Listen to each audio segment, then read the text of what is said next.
Hi guys, FPS Mans, and welcome back to the Uninkable Dads podcast. On today's episode, we're going to be going through last week's set champs. We'll be bringing some Fabled news, some reprints, and some of the look at the new cards coming. We'll be going through a deck list, which I think's got a little bit of spice to it. It's got a good chance. It needs your help, so I'm putting it out there for you guys to help me finish that deck list off and see if we can really nail it down. And we'll be looking at what removal we got, what card draw we got. So, as always, I'm joined by my co-host, the only man in Lorcana who needs a spoiler warning for his own deck list. It's Grunde Glenn. I do, but if anyone can let me know what I'm playing, just inspired me perfectly from the weekend where you were literally building and finishing your deck 2 seconds before we started the set chat. Yeah, it's not probably the best prep. I wouldn't advise it when the tournament organizer comes over and goes, "You're ready to start," and I'm like, "Well, I've just got to sleeve a deck." Hang on a minute. Yeah. I'm finding the cards. It's not like, oh, I've got to re-sleeve it because of sleeves damage. Hang on a minute, I'm still building it. So yeah, but it turned out all right in the end. But yeah. So go on then. How was your week? Yeah. So it was good. So set champs on the Saturday. I was 50-50 on 2 decks, basically, and really 50-50 because I really couldn't decide what to play. And then a good friend of ours, Tom, who won't mind a shout out on the pod, kindly bought a bunch of cards with him for me to play the deck that I felt was the right one to play. Mm-hmm. And what we were doing was madly going through and just chucking those cards in to get my deck ready. And then we realised it was 2 cards short. So he was missing. I was going to play Purple Steel. It was missing 2 Smees.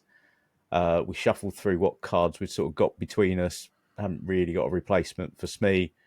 So I went, no, stuff it. We'll go with the other deck, which was Ruby Amethyst. Nice. And Tom helped me frantically put it together. So then I had to kind of just switch my brain into Ruby Amethyst. Obviously, I had tested with it during the week. That's why I was 50-50 on the 2 decks. And actually, in reality, I think I was pushed into playing the right deck. So first round, I sat down against Amber Steel, but it was Amber Steel playing the... Help me out. Eric's. It's a big... Eric's. Amber Steel, 3/7. Comes out... Sven. No, Sven's the reindeer. Is it not Sven? No, Sven's the reindeer, right? Christoph, that's the one. There we go. We'll get there eventually. Disney knowledge. Yeah. We know our Frozen very well. Yeah, so Christoph from Frozen, he's a 3/7 quest for 2. But you pay 1 ink less for each song in your discard, I think, to get him out. Yeah. So opponent was playing that, got 2 of them on board, and I was sitting there just thinking, yeah, well, Purple Steel would be dead in the water at this point. There's no way I can remove those 2. So yeah, that was a really good match, really tight match. Ended in a tie. There were quite a few ties on the day. Just a bit. We were playing 50-minute rounds, so 5 minutes seemed to make a big difference. Then round 2, I queued into aggro, which was real aggro, Amber Amethyst, the young lady that beat me the weekend before at set champs. So I knew what I was playing into, and that was really one of the reasons I had been looking to play Purple Steel, because it kind of dealt with that deck quite well. Played it all right. Had some real luck because I was going second. Got destroyed in game 1. I mean, she won before I'd even got cards on the board. I think it was ridiculous. Managed to win game 2, got a bit of control and won that. And then game 3, she mulliganed 5, and I knew something was up because the young lady that would normally go, I'll keep my hand most of the time. She doesn't mulligan much. Mulligan 5 and found nothing. So I was pretty fortunate when she wasn't really. She played a Lilo on turn 1, nothing much on turn 2, and on turn 3 she inked a lady. So I thought, well, must have another one in her hand. She played it and had nothing to play with it. So it was like, Right. Okay. very, Yeah. very So fortunate there. it's always going to stall you out on it. Yeah. So won that. Then played Tom, who's playing Blurple. Yeah. That was a really good, real sort of chess match. That was. Mm-hmm. So Ruby Amethyst, I had Hypnotic Strength in the deck, which was really nice because that sort of caught him out game 1. He played Iago down, and I just Hypnotic Strengthed it straight away. And then I also had Teeth and Ambitions, so I managed to Teeth and Ambitions it in another game. So the deck worked well there. First game took about 30 minutes though, so Yeah. I then had to do some tournament maths. What do I do here? I'm going first. I've won the first game. Do I straight concede and get on to game 3 where I'm going first? Decided to just see out the first few turns. Tom got the absolute nuts for Blurple. I mean, he had Bell down on turn 1. He sang Friends. He played Sail and another Popsicle, and it was like, yeah. And I got nothing in hand, so it was like concede. Game's yours. Yeah. And then ended up drawing. I needed one more turn, so had I have not have played the first couple of turns to see what it was, I might have been all right. But really, really good game. And then Shows the difference between the 50 and 55-minute rounds, I suppose. It does, absolutely. Yeah, 55 and I'd have won that. Although, to be fair, 55 and I may have lost the first round, which I tied because I was going second to Amber Steel. And then a real chess match in my final round against Ruby Sapphire, which I absolutely loved. Such a good game. Really, really tight game. Ruby Sapphire. Who was that? That was against Bo. Oh, yeah. Really good player. He tends to like to be prep into mana. Yeah. And I knew that.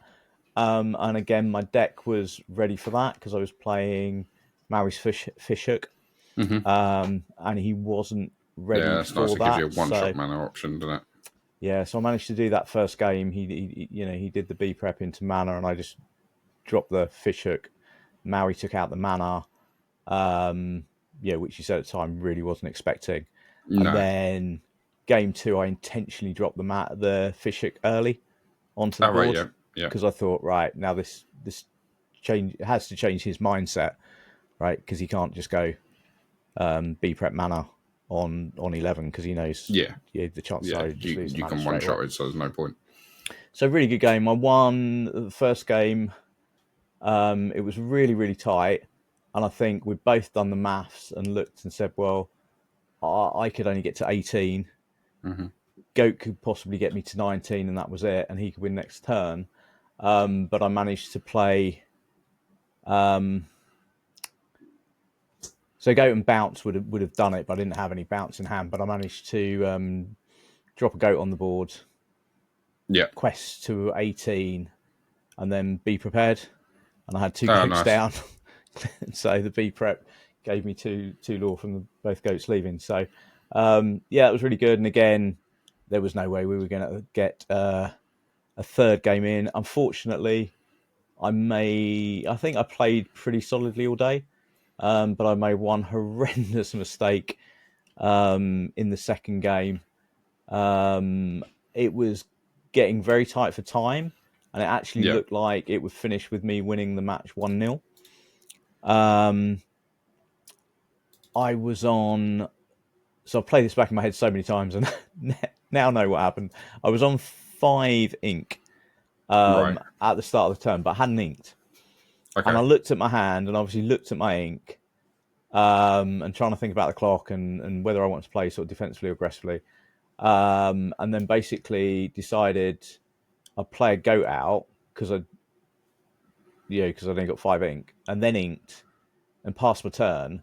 He had a Mary Shark on board, and I then realised that I got a Lady Tremaine in my hand.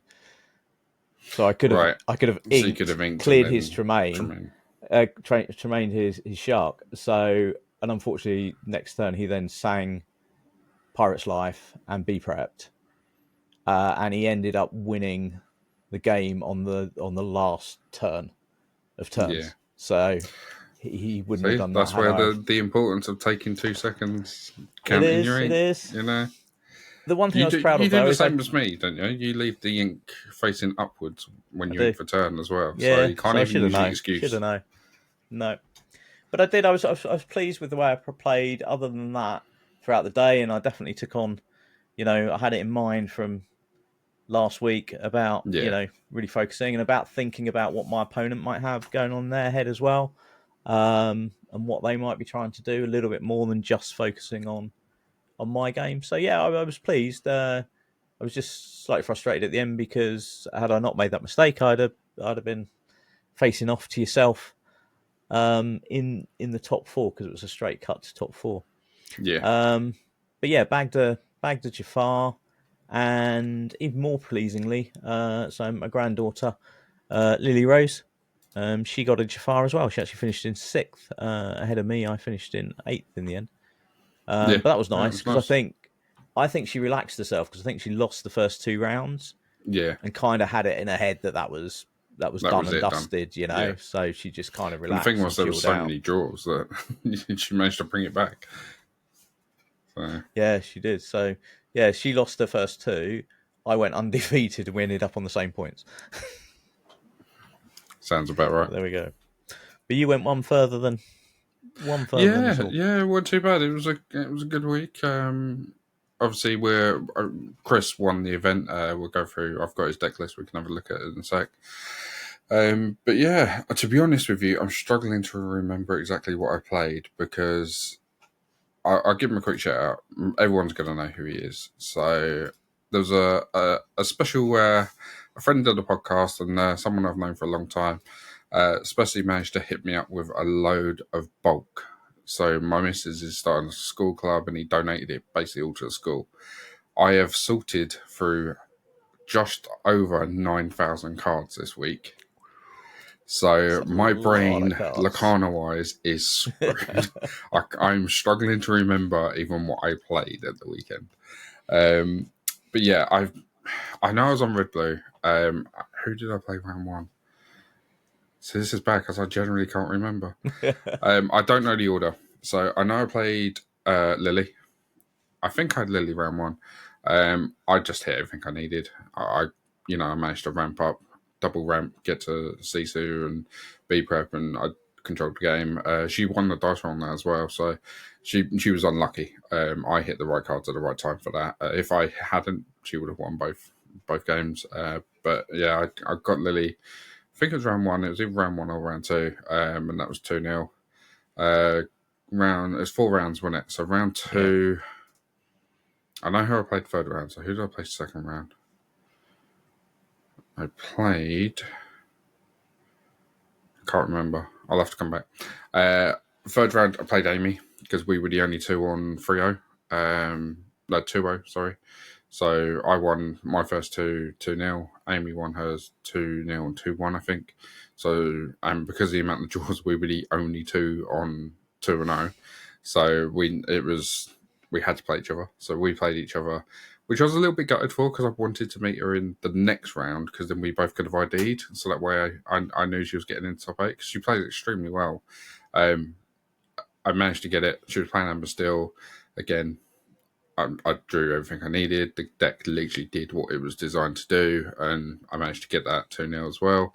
So on round 4, I was the only person on 3-0, so I knew I was top. I know I was going in top seed. I knew that I was top 4 guaranteed, so I didn't really need to even play the last game. It just depended on who I drew up against. And then in round 4, I drew Chris, and I was first, and I'd already played second, third, fourth, and fifth. So the 3 people I'd played beforehand, so second, third, and fourth, I'd already played. So I had to pair down quite a bit. So I got Chris, which then helped him because that paired his percentages up, which is how he then he got into top 4 because he was a bit sort of not sure whether he was going to make it or not. Our game finished a draw. I'll bring his deck up now. It's I'm not gonna lie. I'm pretty sure he teched it to beat me because he did say to me, "I've changed some bits, so I know I've got a good chance." So I was like, "Right, so you've changed your deck to try and get me here." Yeah. And He is a very intelligent deck builder, Chris. oh yeah, Must admit, he yeah, comes up with some of the spiciest decks, and he's yeah. always thinking about who he's going to come up and play against. So this, I think he said to me at the start, he said he's going to struggle with aggro. So we knew that was always going to be an issue for him. He had to find the muse. If he find the muse, he's got enough songs, he can control the game. The one game I think he lost against Amy, where he basically just didn't find the muses. So he had no control. He couldn't do anything. By the time he ramped up and everything, it was too late. The game was over. So but in our game, he managed to basically keep up with me ramp for ramp. I'm doing sail and Tippo, and he's doing sail. He hasn't got Tippo in this, but he's still doing sail. He then managed to find Tyler into how far, so he's keeping up with me at ramp, which is always going to be a scary point for me because I'm trying to get to that 7 or 8 to start controlling the board, and he's there with me. So I'm like, okay. And he managed to. There was only 2 in the deck, in both games. I'm talking about the final now. So we went to a draw in our top round, but in the top 4 game, he managed to find both bend to the wheels pretty much as he hit 7 ink in both games, which was the winner for him. I think game 1 I discarded something like 2 B preps, a Sisu, 2 sharks, and something else, and I was just like, there's no coming back from that. And then game 2, he did the same thing. He managed to find bent wheel on 8 ink, I think it was. So it was that one turn past where he would have wanted to play it, but it was still close enough and deadly enough. He discarded so much out of my hand that there was no coming back. I even managed to get carpet bag. So I was like, I got carpet bag and just played it. Didn't do anything. I cycled to popsicle and then realised there's no point drawing here because he had the basil down so you can discard cards. So I didn't draw. I was like, no effect. Just so that way I can then banish popsicle and start cycling with carpet bags to hit my card draw. And he was like, nope, Cusco. I was like, damn it. Oh. And then afterwards he's like, there's 2 bends and 1 Cusco in this. I was like, you found him at literally the perfect time for you. So yeah, that was really good. He played it extremely well. So yeah. Yeah, I love seeing Ray in there. Yeah, that was a bit of a surprise. Back. Yeah, he managed to catch me out on that one. I wasn't expecting Ray, and then I was like, I can't remember what I did. I did something. I challenged into something else, and that banished mine. And I was like, that's all right. I can cope with anything else you play. And then he played that, and it's evasive, and I'm like, I've only got half shock in there that can really deal with that. I've got to find half shock now. So I think he managed to get a couple of quests off one of them. I think the other one I managed to find Hades, so it wasn't too bad. But yeah, I think all the 1s and 2s in this deck he managed to find. Right. I think at one point I saw him discard Under the Sea because he was like, well, there's no point playing that against you. You got nothing on board as it is. But yeah, it was really good. And then obviously we stayed and watched the final game. That was a nail biter of a final. It really was. I will say now, I from what I was reading body language wise, Chris was extremely nervous going into game 1. He said he was afterwards. Yeah, he quite openly said he was. Well, it's the first time I think it's the first time he's played in a final. Yeah. Is it? Not sure. I know it's his first time he's won. I'm not sure if it's first time final. It might be. Yeah. Which is a surprise. I've just noticed Tippo is in the deck. I've just saw it left.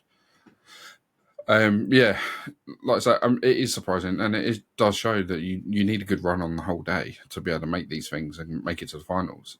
And it was this versus Amber Steel. So he said to me before the game started, he said, I have to find Muse. He's like, that's my only out. And I was like, yeah, pretty much. So he managed to find it, but I've got to be honest. And I'll say this because he's a friend. He made the worst misplay I think I've ever seen in game 1. That I think the game was the writing was on the wall already. I think he'd already lost the game. But the guy had 2 1-drop rhinos on the board that he played that turn, and he bounced the 2-cost rhino, and the guy just went, okay, and then he just shifted the next turn and quested. So I was just like, come on, Chris, you're better than that. But I think, again, that's the pressure of the game. Absolutely. And it being extremely nervous. But then the second and third game, he played flawlessly, and it was... Yeah.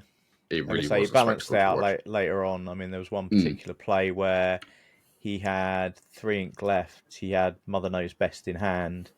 His opponent had a rhino on the board, shifted rhino, So the obvious thing would have been to bounce the Rhino, and he didn't. He held on to the Mother Knows Best, and his opponent played Chernobyl Yeah. next turn, and it was like, that was such Yeah, the right afterwards we spoke to decision. him, didn't we, and said, did you know? And he was like, I didn't know he had Chernodog, but I knew that if he played something big, I was going to struggle to answer it. So I kept it just in case. And it was literally the next turn, because we were both doing the same thing, thinking, why aren't you bouncing this? He's getting close to 20. You need to slow him down. And he kept it, and it was a good job he did, because there was no way he was answering that. So not with what he had on board and only a couple of cards in hand. So, but yeah, no, it was really good final, and congratulations to him. So I think we did pretty well. We've got 3 Scar mats at the home store. Michael J, myself, and Chris. So between us, and I mean, Saturday we picked up 5 Jafars. me, us. Chris, you, Lily. Who's the 5th? Maybe it's 4 then. Tom. Did Tom get one? No. Might have been 4. 4 or 5. But there was only 13 players, so we got nearly 50%. So it was pretty good. So yeah, I think overall it's been quite a successful set champs for us a lot in general, I think. So yeah, been pretty good. Okay, so before we jump into the reveals, what we will do last week's flavor text game. Because I haven't forgotten this week. I've got it ready. Not that I forget these things at all. So last week's flavor text game was Stick With Me, Kid, and We'll Fly All the Way to the Top. So we did have a comment, I believe. Someone did shout it out and get it straight away. So the flavor text for last week was Timothy Q Mouse. So it was obviously a card that we talked about in last week's episode. And yeah, we will bring you this week's flavor text towards the end of this week's episode. Before we move on from Set Champs news, I have been told off. I've been told off by the missus because this I was obviously from a Set Champs I played in a couple of weeks ago. And obviously I won the Jafar and the missus managed to pull the Petita. I said to you in that episode, I'll talk about that in a second, and then didn't talk about it. So I didn't get this card. We were playing away. I made top 8, so the missus come down. We both went. She come with me to Southend. This is on the Sunday after Ace, and I'm playing away, and she comes in the store, with Little and she's like, "Oh, I'm just going to stay in here." I was like, "Yeah, no worries." So she sat on the floor playing with Little out the way in the corner, perfectly fine. And she went, "Do you know what? I'm going to buy a pack for luck. You never know, might get an Enchanted." Passes the pack to Little, who's then sitting there, dribbling on it, chewing on the packet, num, as you can see, sitting on the floor here. And she goes, "I should probably open that just in case." And yeah, it's a good job she did. Nice. Luckily, Little hasn't got any teeth, so she didn't manage to damage the card. But yeah, it was a bit of a shock one, because even the store was like, "Oh, we haven't had one pulled in store," and because everyone keeps taking their prize in home and opening it, so they haven't actually seen one open in store. And yeah, there's Little sitting there dribbling away on the pack. So from now on, I'm going to take my packs home and let her dribble on them first and see if it. That's the lucky. See if it helps. The lucky way. But yeah, I forgot to talk about that. Yeah. It's a nice card. We saw 2 Enchanters pulled on Saturday, didn't we? This Saturday's Set Champs. So yeah, we did. There was around. They were giving out extra packs, weren't they? They were giving out the Azurite Sea. So someone pulled one from Azurite Sea, and then someone also got one from a Jafar pack as well. So yeah, they are floating around out there somewhere. So, but talking about Enchanteds, obviously we have a few reveals, and one of them is one of the new epic cards. So it's not quite an Enchanted, but I've got to admit it does look damn good. Yeah, I like this. I think the borderless cards do look extremely good. A few of them are a bit. You can see, like, trying to word this so it doesn't sound wrong, but I think it's like Beaking, for instance. If you look at the normal card of the borderless, you can kind of just see it. So it looks like they've just removed the border as such, whereas this doesn't. This looks like the art's designed like it, if that makes sense. But But yeah, this is one of the new ones that we've got, and this was actually announced today, so we're actually straight in there, straight on top. Straight in there. So Some this more is princess synergy. yeah. So anyone listening on Spotify, this is Aurora Holding. I can't read that. Holding Court, is it? Holding court. Yeah. So it's a 1-cost inkable, 1/2 in amber, and the ability is Royal Welcome. Whenever this character quests, pay 1 less for the next princess or queen character you play this turn. So I think this can be really strong. This does actually see like a decent card that could quite work in amber still. There's quite a lot of princesses in that deck without it becoming a princess deck. So yeah, I think this could be quite strong. And then to pair with that, we also had not that Perdita. a Perdita. She's now a princess. We have the Beast. So Beast is a 5-cost amber card. Gracious Prince is a 5 strength 4 willpower, so decent stats. And his ability is full dance card. The princess characters gain +1 strength and +1 willpower. Which again, I think this one you would have to build a princess deck around it. I don't think this is quite working just standard. No. But again, in a princess deck, this could be really strong. It's not like he's got, little willpower and it's going to be taken out easy. This is, you could quite easily put this on board and not quest with it because it only costs 1 anyway, and just keep your other princesses like buffed up as such. So, yeah, I think that's could be quite an interesting one to see how it goes. So, talking of obviously trying to remove stuff like this, we actually got a little thing that you've put together for us on what removal we may be seeing in set 9. Yeah. So removal cards in the set 9 meta, they're about as common as a unicorn in Essex. So just Yeah, Friday nights then, yeah. just so yeah, I've put up here, and I've had to stretch it because I think there's 1 or 2 cards in here that you really wouldn't want to play. But I've looked for all of the removal cards that I think could be playable at a stretch, and there's just not a lot, right? So There's got to be Hades, more than this, isn't there? not true removal. There's stuff that gives challenger and whatever, but actually cards that are going to banish something off the board or do damage Wow, across the board. It's about it. So this is Hades there scary. is the real standout. I mean, good removal card. Strength of a Raging Fire. So Amber Steel, the deck that everyone's going to try and struggle against, the deck that is going to be really strong because there's no removal, gets one of the only really good removal cards. Yeah, pretty much. Yeah, so I think some of these other cards might have to see some play. I think possibly Bagheera Maui come into some decks. I mean, Anna's sort of quite a nice Swiss Army knife card that gives you different options. Hasn't really seen much play because it's uninkable, and so there are better cards that are inkable. Yeah, But but at this if point you there's might not get a choice. yeah, so I think it really is a stretch, which means that there are going to be some decks if you can, especially if you've got stuff that can quest aggressively that you can protect a bit. So I think bodyguard might suddenly become a keyword Yeah, definitely, in the game. definitely. I think there are things like Rapunzel's Tower, getting amber that gives your characters +3 willpower while they're there. So if Yeah, you've got it's to just going to make challenge the things a lot characters more difficult, off, isn't it? it's like, yeah, if you imagine a Daisy Duck with 7 willpower, you've got to get 2 things on the board with some decent strength and throw them both into Daisy. Fine, you're not taking much damage back, but it might mean that Daisy quests 3 times or something before you get to remove her. So yeah, it's Yeah, I think it's going to be interesting. an interesting one. It really is.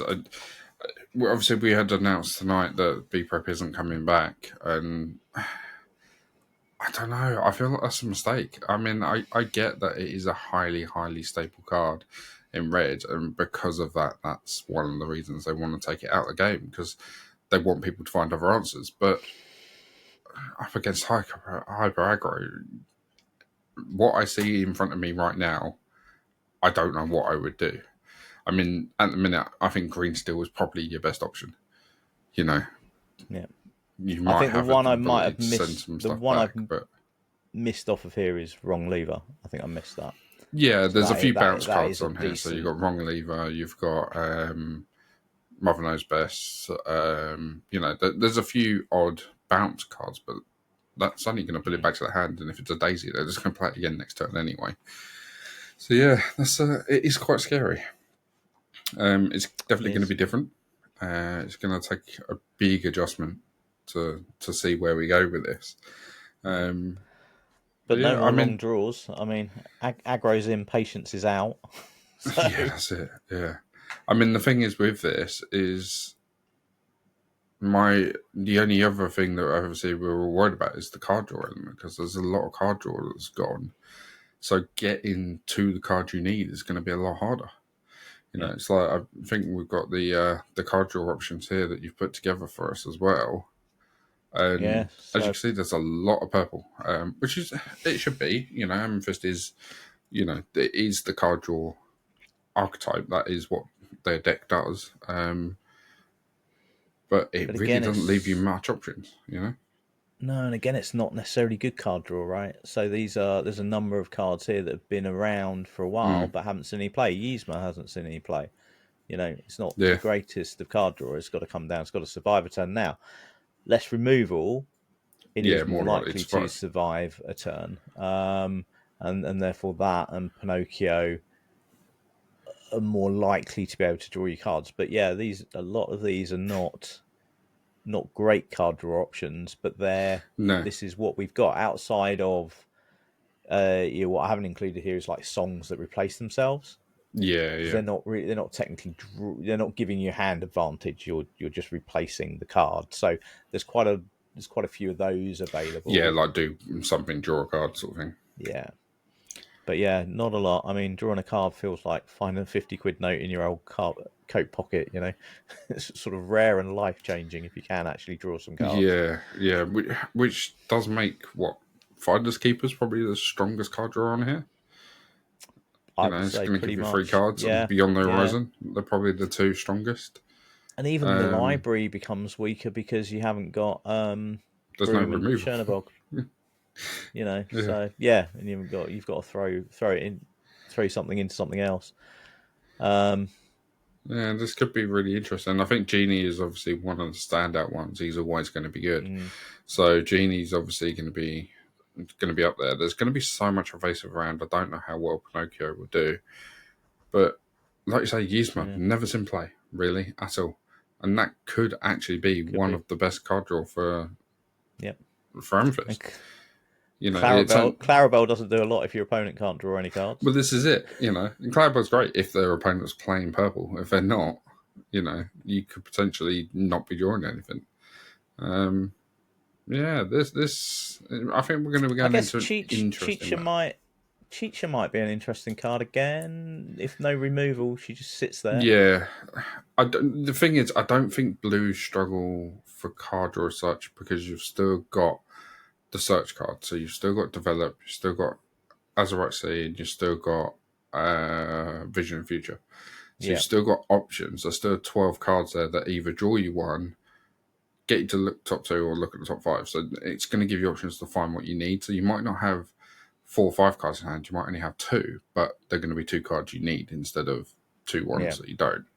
So Cheetah's probably a good shout for blue, but again, I don't think they're really going to struggle for that as such. The issue with them is what do you pair it with for the removal? Because if you go blue still, there's no real songs anymore. You've got strength. You know, Zeus hasn't been confirmed, Swords hasn't been confirmed, and Storm is a definite no. So we've got no songs that you can sing to remove anyway. So yeah, it's going to be an interesting one, I think. And there's going to be a lot of aggro. I think Amber Steel was quite strong in that set. It fell off towards the end of the set, I would say, where people started to work out the answers and work out what they need to do to get around it. But I can't see how you're going to answer it next set. Daisy's still there. And at the minute, I can't see a turn 1, 2, or 3 play to get rid of Daisy in most decks. No, Daisy into not cleanly.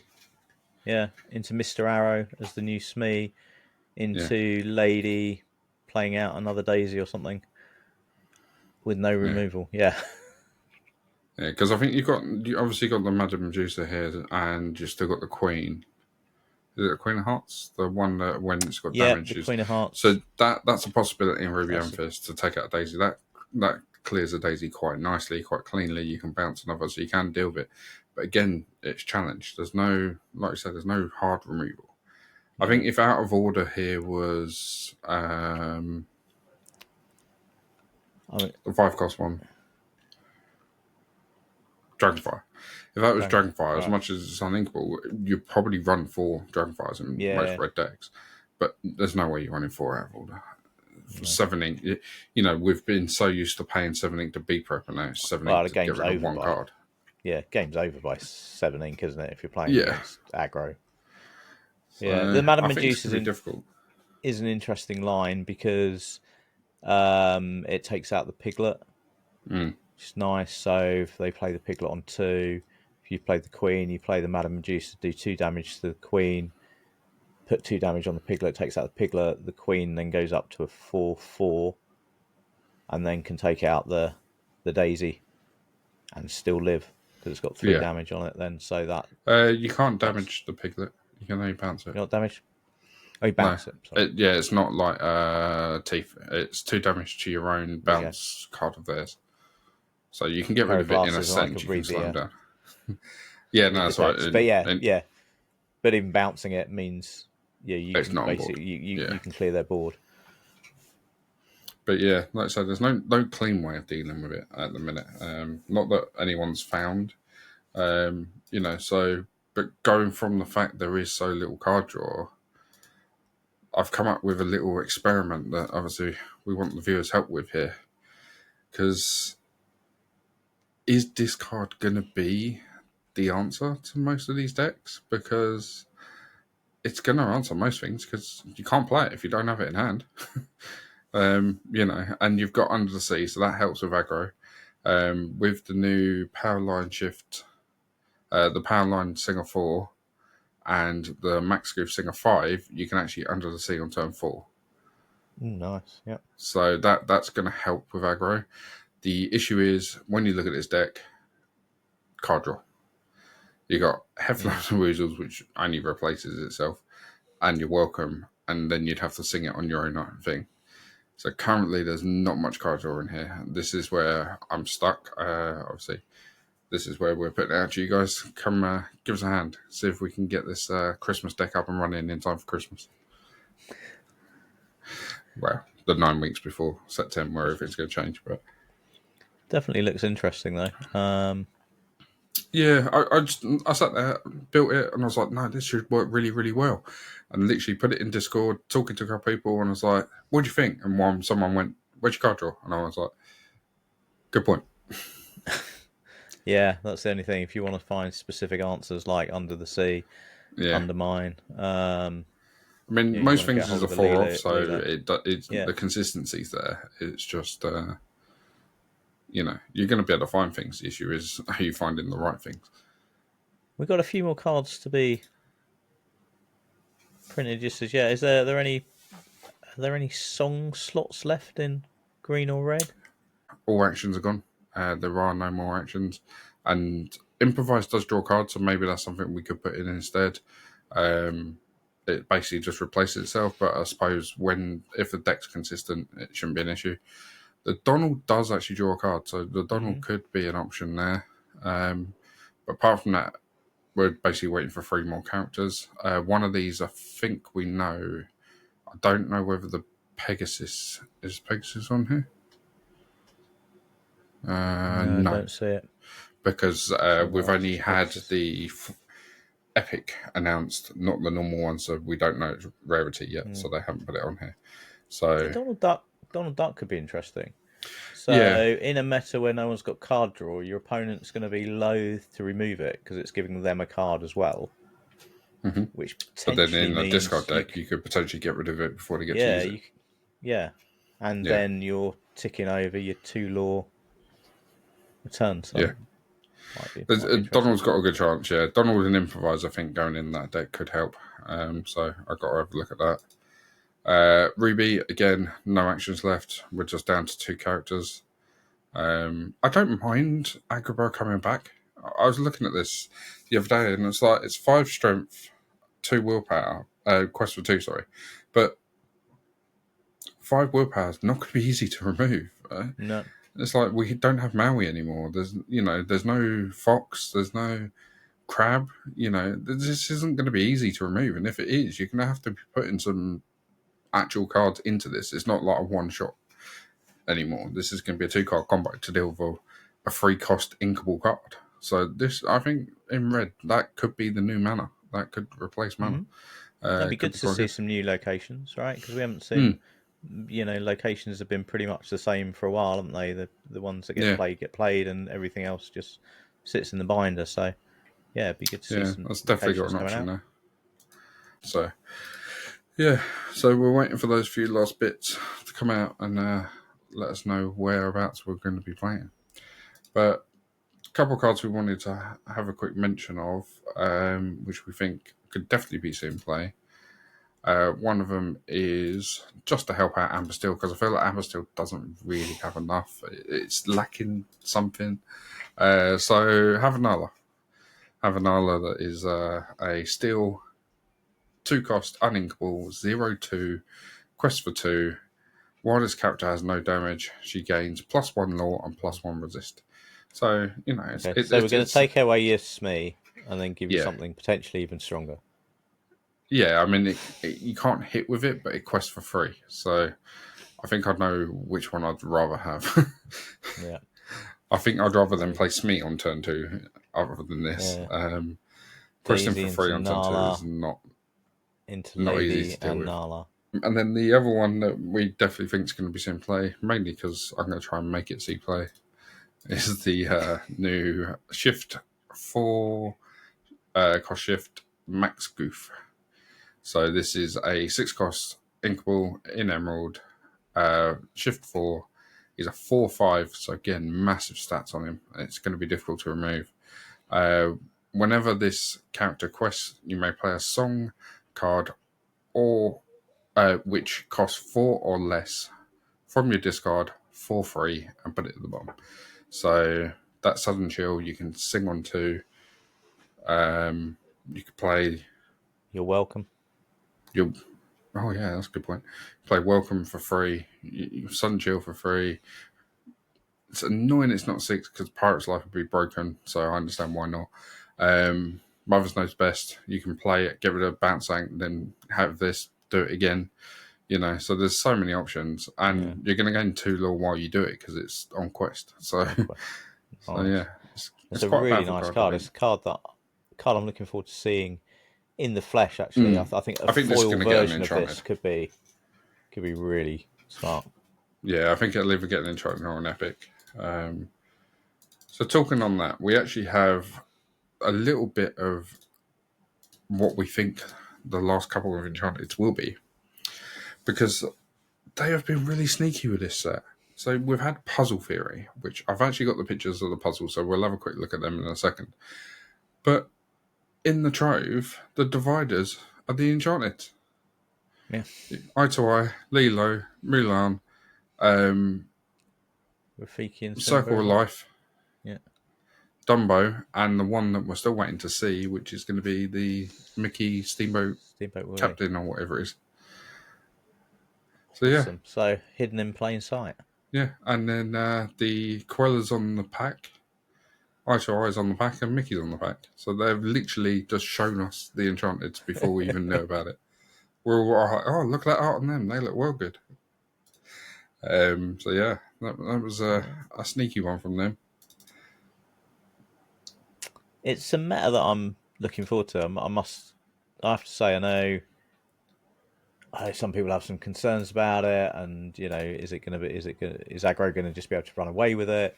I mean, one of the things we have to remember is this set's only around for 9 weeks, right? So it's the Yeah, yeah, shortest set that we've had. So, but I like metas where you've got a common enemy and you've got to think outside the box and try and design something to beat that one deck, because what tends to happen then is people settle on a deck that can challenge that one deck, and now you've yeah. got two decks in the meta, and those are normally two very That's how it different decks. expands, So doesn't then it? how do you counter it? And I quite enjoy those metas. It's been nice to have a wide open meta where anyone could play whatever they wanted and have a good chance.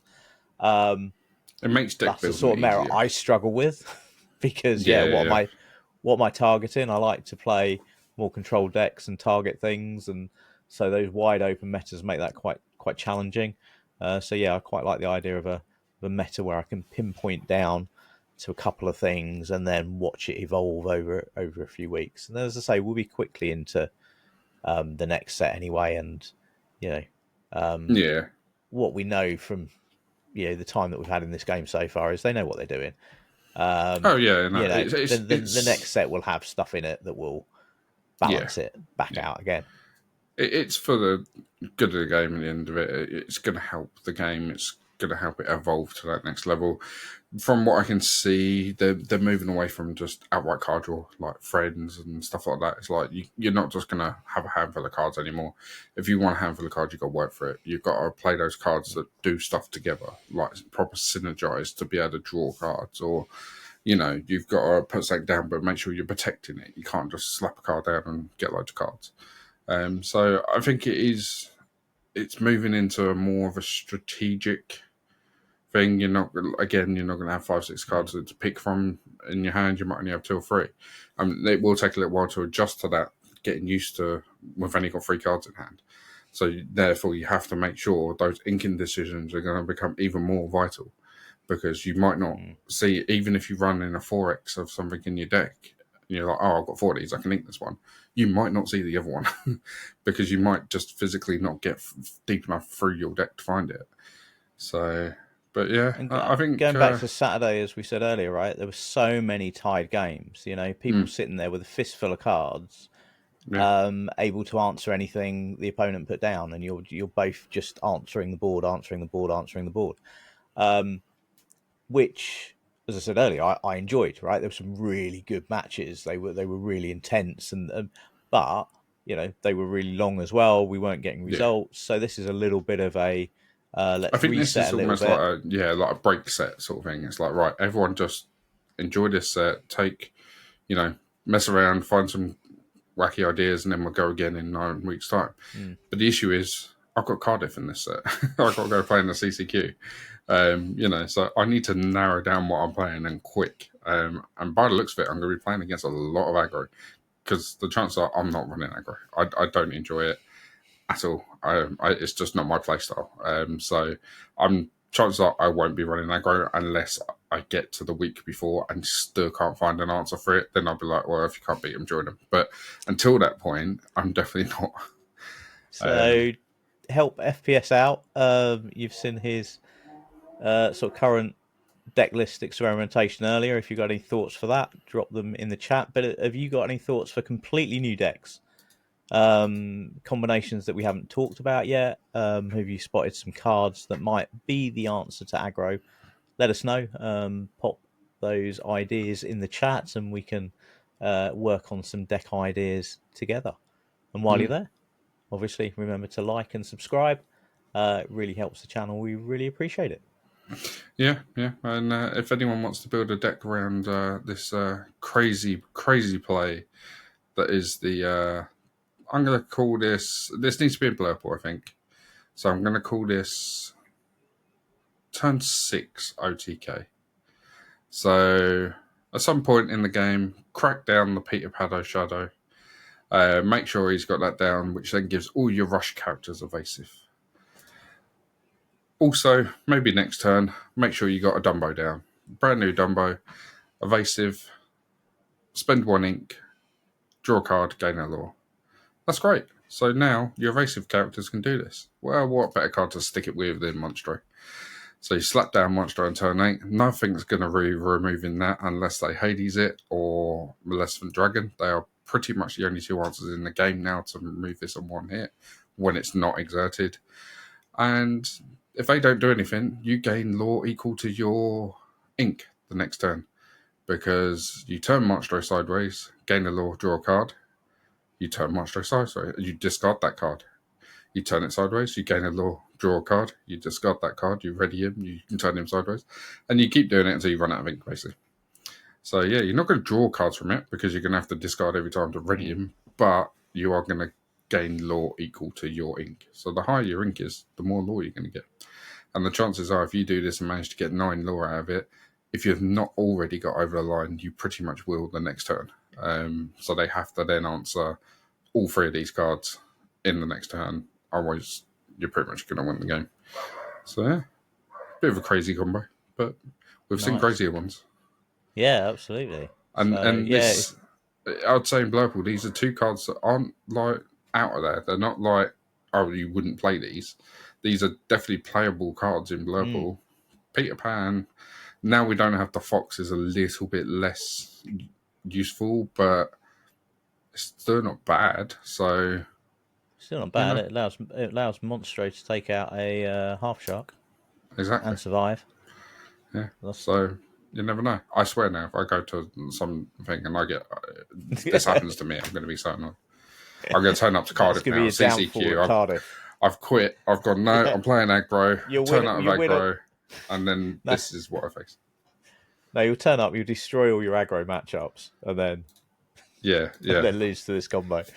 Yeah, they'll play Sank out, and I'll be like, hang on a minute. I'm starting to recognise this. Here comes Dumbo. Hang on a minute.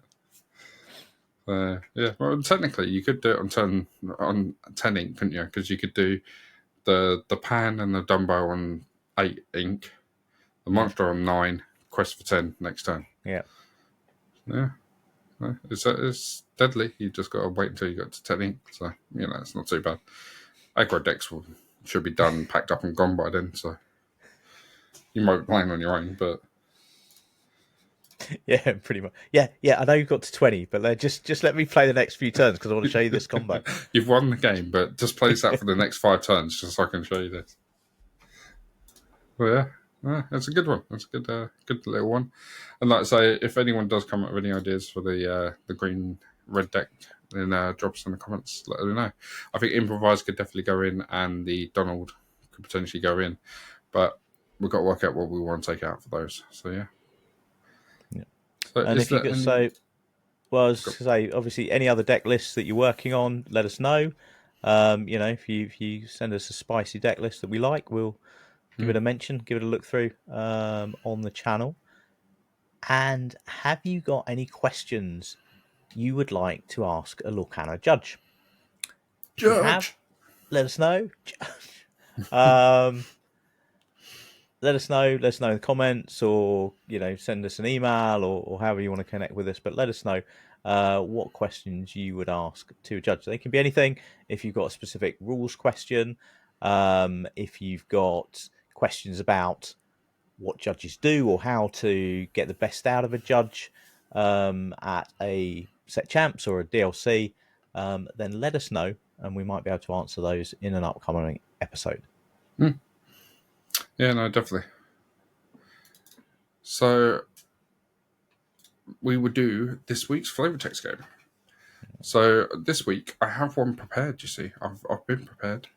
Unfortunately, it's not be prepared. Sad times. But we do have one that has featured on today's episode. So he is a set 9 card, and I've just given away a slight hint there. This is probably going to be really too easy now. His heart warmed as the music began, and the dancers took their places. So that should be a nice, easy one for everyone. It's a set 9 card. We've sent it on today's episode. And once more, it is his heart warmed as the music began, and the dancers took their places. So yeah, drop us a comment below. Let us know if you bump into us anywhere. Just give us a shout. Let us know. And yeah, we will reveal that at the start of next week's episode. So, as always, as we wrap up, is there anything else you'd like to bring up for this week? Well, yeah, aren't there some puzzles coming out? I know Oh, yeah. Ravensburger are a puzzle company, and I believe there was some Puzzlegate, not Yeah, necessarily there was some scandal, Puzzlegate. but They were a bit going around. sneaky. So this is obviously, we have 6 puzzles coming out, 1 for each ink color, and there's a lot of reprints in the puzzles. So that's where the theory was. Obviously, we've got Moana was in there, Be Our Guest, Stitch. I think this is Prideland, which, yeah, so I don't think that was in the end. The Goofy was, Minnie was, Pumbaa was. So yeah, there was quite a few that were revealed. Have we had Piglet? We haven't had Piglet, have we? I think so. I think Piglet's back, isn't she? Where was it? I hope not. Oh, maybe not. Oh, I'm gonna have to check in a sec. So yeah, moving on to the blue one. Obviously, we've got Hades, Scrooge, Gaston, Mickey. Tamside didn't come back. Well, not as yet. Not as yet. There are a few reveals left. Jasmine, the Rose. So there was a few there that have made their way back in. Green. Obviously, we've got Mickey. I'm hoping for the Muse. That hasn't been announced yet. Genie's back. So Green was actually one of the least on there because we didn't get hypnotized in the end. We got Sunshine, but not hypnotized. Purple, I think, was one of the most. So you got Winnie the Pooh, Belle. Genie, Last Ditch Effort, Sex Odds Are Right, the Jafar, the Queen, and the Elsa all got reprinted. Right. So there was quite a lot on there. I think that's what started to bring people towards the idea. Ruby, again, I think we got the Rapunzel. I think we got Minnie and Moana. Surfer Minnie. I don't think we got Surfer Minnie, did we? Did we not? Shere Khan, we got Queen, we got Mulan, we got Elsa, we got, and Maleficent, we got, and hiding in the background was Beepro. And I was so hoping, but yeah, it's not happening. They knew exactly how to tease us, didn't they? Yeah. Pull us in. And then Still, unfortunately, we didn't actually get that much from Still. We did get the Ariel, Hercules, and Tink. I think that was it. I don't think any others have actually come back, which is quite interesting because everyone was hoping for the Cinderella, but at least you haven't got to worry about that in Amber Steel. So, yeah. Maybe we're overestimating Amber Steel. Maybe there's a lot of cards rotated out that we don't realise. Yeah, maybe. So let us know. They do look good though, those puzzles. I mean, I'm not normally a massive puzzle person because I don't sit still for long enough, but they look really good. They look really good. I could see I'm doing one of those and putting it in a frame. Or may not have pre-ordered all 6. I looked at them and thought, you know what, that's a collector's piece. I need to do the puzzles and they need to go on the wall. Simple as that. So yeah, I'll probably get those built. Maybe we'll do a live stream. We'll do a puzzle live stream. So we can build the new puzzles together. I am just checking on Piglet because now I've said it, I do want to check. No, as far as we know so far, and I don't think there's any Amber characters left to be announced. So Piglet is not back, which is massive. That's a massive, something of a saving grace. Weight off, yeah. With no removal, that would have been. Yeah, definitely. I mean, you play Daisy, you play Piglet, you shake your opponent's hand. yeah, double Daisy Piglet. See you later. So just for reference, anyone who isn't aware of this website is obviously Mystery Report, and they do a really, really good breakdown of what's come out. So these are basically all the cards that have been released. So this is the new set stuff at the top. So these are mechanically. But I like what they've done here. They've separated out the mechanically new cards and then the reprints underneath, which is I just think really handy for people. So the new and then the reprints. Again, I won't go for any of these now. The information there, I'll try and remember to leave a link to this in the description below. But or you can pause and have a look for yourself if you don't want to go on the website. But yeah, these are all the ones that have been announced so far. Obviously, if there's any others since this video, then obviously they won't be on here. Obviously, they've also got where like a rarity change has happened, which is quite nice. And yeah, but yeah, there was no Piglet, which in a way is a good thing. I think that does slow that deck down a little bit. Oh, the flavor text changed. We're going to have a look at that one. That's new. And yeah, and then the alt art. So this breaks down the epics and then the enchanted. So it's the Mushi report. And yeah, so that is pretty much it for this week. There's nothing else to go through. Just trying to work out a deck. So, like I say, I have 3 weeks to CCQ, so I will be working very hard on deck lists. So if anyone does have any ideas, feel free to throw them in. They can't be any worse than my ideas, believe me. And they're definitely not any worse than Glenn's, so we won't know.